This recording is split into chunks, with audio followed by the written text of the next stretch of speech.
பார்த்ததில்லையம்மா. சங்கரனார் அளவை போல இந்த சக்தியை நான் எங்கேயுமே பார்த்ததில்லையம்மா என்று சொன்னதொரு வேளையில் பார்வதியானவளோ சந்தோஷம் கொண்டு கலகல கலகல கலகல என சிரிக்கின்றார். எந்த ஒரு பொண்ணுக்குமே தன்னுடைய கணவர் நீ ரொம்ப அழகா இருக்குன்னு சொன்னா சந்தோஷம் தானே. கணவர் தான் சொல்லுவாங்க, வேற யார் சொல்லுவா?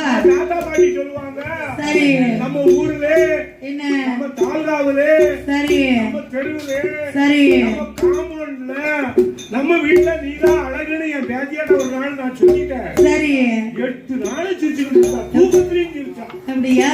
ஆமா. பார்வதி